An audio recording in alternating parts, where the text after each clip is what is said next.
On pourrait penser que c'est seulement dans les grandes villes qu'on fait du multimédia. Mais détrompez-vous, il y a des petits footés qui font la même chose en Gaspésie. La seule différence entre ici et là-bas, c'est qu'eux voient la mer en sortant de leur bureau. Tandis qu'ici, ben, faut aimer le béton. Plus de 15 années intenses et passionnantes à ouvrir la voie à l'art numérique et aux nouveaux médias, ce jeune producteur ne manque pas d'idées ingénieuses et connaît un impact fulgurant au Canada. Avec son âme d'artiste, Tommy Ferlat sait parfaitement associer passion, innovation et technologie.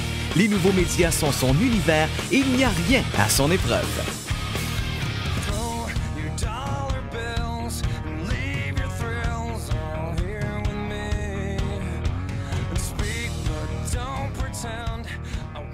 Ben, c'est vrai qu'il s'est passé un paquet de choses pendant ces 15 années en multimédia. Il s'est passé un bon moment avant que ça débloque, mais en 2000, avec la création de Vertige, ma présence à la disque, le premier CD extra d'Anonymous, les médias se sont mis à s'intéresser à nous, et en 2001, paf! Dans la catégorie aide, création d'entreprise, les nominés sont... Des premiers prix lors de concours national et international.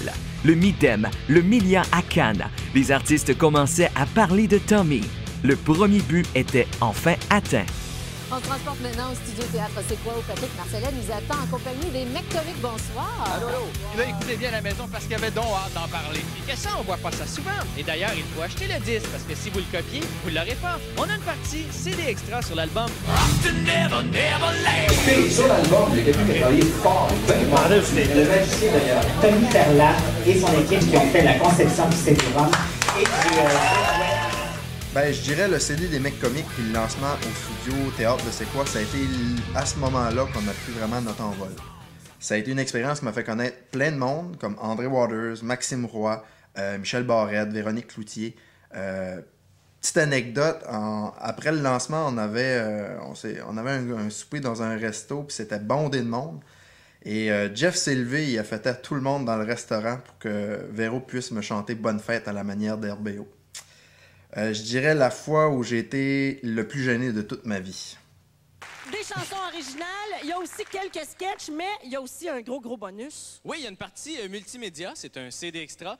Ben, suite au lancement, Mario Pécha, RBO, Kevin Parent, Joran, Dicky B, Claudine Mercier, Gary Kurtz, à peu près toute la gang, à François Roson, je sais encore, ça dérougissait pas. Tommy a fait beaucoup de chemin dans le petit monde artistique canadien. En 2002, il s'attaque à l'industrie du cinéma, plus précisément à ses comédiens et leurs agences. Il a concrétisé avec son équipe un autre rêve ayant pour but de faciliter le travail des comédiens. Il créa le portfolio interactif. La comédienne canadienne Maxime Roy a été la première à se lancer dans cette aventure et son portfolio interactif est une première au Canada. J'avais un téléphone en disant qui disait c'est exceptionnel, on n'a jamais vu ça, une chose comme ça, c'est vraiment... Ils étaient tous impressionnés. Ben, suite aux productions, j'ai dû parcourir le monde pour relever des défis de plus en plus imposants et m'impliquer à travers de nouvelles industries complémentaires comme le jeu vidéo. Et j'ai été à plusieurs reprises au E3 à Los Angeles afin de faire des contacts. Ses œuvres ont été présentées à l'international au E3 en Californie, ainsi qu'en Pologne, en Allemagne, en France, en Islande et en Angleterre.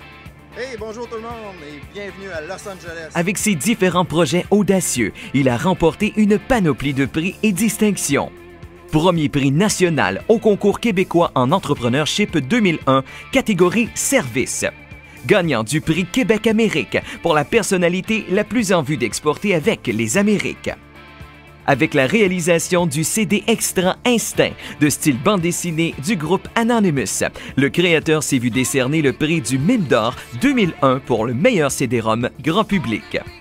L'édition suivante des Mimes d'Or, il remporta un deuxième trophée dans la catégorie meilleur CD-ROM corporatif pour le portfolio CD-ROM de Maxime Roy. En 2003, Tommy fut nommé au prestigieux Canadian New Media Awards comme concepteur de l'année au pays. Tommy récidive en 2006, de nouveau nommé au Canadian New Media Awards dans la même catégorie. En octobre dernier, c'était au tour du prestigieux magazine PME d'honorer le travail effectué par Tommy Ferlat. Pour marquer les 20 ans du magazine, 5 entrepreneurs québécois se voyaient représenter le Québec en 300 000 exemplaires. Il fut aussi choisi comme premier portrait pour le nouveau magazine Jeunesse Affaires Action PME. Tout un honneur, encore une fois. Ben, le multimédia, ça m'a apporté beaucoup. Ça m'a apporté aussi son lot de passes difficiles. On a un certain nombre de choix à faire au cours d'une vie. Et parfois, on doit faire des sacrifices et on se demande si ça valait vraiment le coup. Rien n'a été tout cuit dans le bec dans mon cas. Il a fallu que je me bats tous les jours, que ce soit pour du financement, pour des clients, pour faire comprendre aux décideurs comment ça bouge vite dans le domaine et qu'on ne doit pas manquer le bateau. Et je me rappelle de certains entretiens avec le premier ministre du Québec. Autodidacte, Tommy accumule à son carnet de bord une variation d'expériences très diversifiée. Plusieurs le connaissent pour ses talents de photographe, mais saviez-vous qu'il a débuté comme modèle? Photographie, pour moi, c'est une belle façon de créer des scénarios inspirants. J'aime que les modèles puissent jouer un rôle.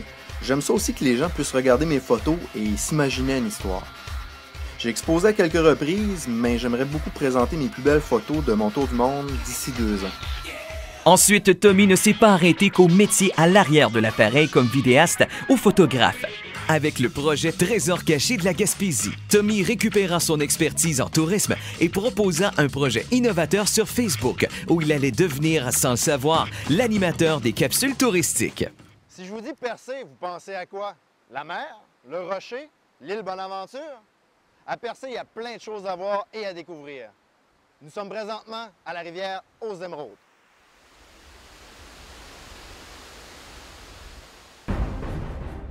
Faut que j'appelle quelqu'un.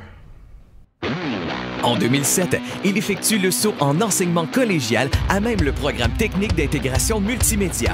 Sa grande expertise et ses réussites passées lui apportent une notoriété devant ses étudiants et lui permettent d'enseigner à tous les niveaux, de la scénarisation au tournage, en passant par la conception graphique, la programmation et les effets spéciaux. L'enseignement, selon moi, c'est l'un des plus beaux métiers du monde. Je suis un gars de terrain et je crois beaucoup à l'enseignement par projet. L'un des plus beaux moments a été une journée d'atelier qui était organisée par plusieurs enseignants. Celui que je présentais était la réalisation d'une bande-annonce d'un film de zombies. Les étudiants ont vécu pendant une journée ce qu'on vit vraiment sur un plateau de tournage. On touchait à la scénarisation, au tournage, les effets spéciaux, le maquillage, les cascades. La trentaine d'étudiants inscrits ont permis que l'on vive ensemble une journée vraiment fantastique et qu'on n'est pas prêt d'oublier.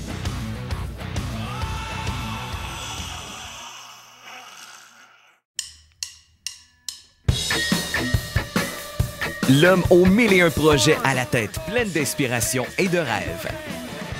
Mon rêve, c'est clair, je veux faire le tour du monde. Puis je veux m'attarder dans des endroits comme Prague, Vienne, Moscou, Bora Bora. Plusieurs me disent « Ah, t'es chanceux de voyager comme ça. » Mais pourtant, c'est pas de la chance, c'est un choix. Quand le volcan Eyjafjallajökull a explosé en Islande, ça a été l'un de mes plus beaux souvenirs de voyage. Même si tous les touristes essayaient de fuir l'île et moi d'y entrer, c'est un peu fou, mais les photos prises et l'expérience que j'ai vécue là-bas en valaient vraiment le coup. Côté professionnel, j'aimerais bien travailler avec Pink. J'adore ce qu'elle fait et comment elle le fait. C'est une personne authentique. J'aurais adoré avoir à travailler avec Louis de Funès. Ça aurait été un grand honneur. C'était tout un personnage. Ouais, j'aurais vraiment aimé beaucoup travailler avec ce bonhomme-là. Mais qui sait, peut-être qu'un jour, je serai de l'équipe qui aurait à monter un DVD multimédia pour présenter sa vie. Ça me ferait grand plaisir. Avec tout ce bagage de connaissances qui agrémente sa personnalité, gageons que Tommy Ferlat nous étonnera encore bien des années. Ben, à part toi, le monde est assez sympathique.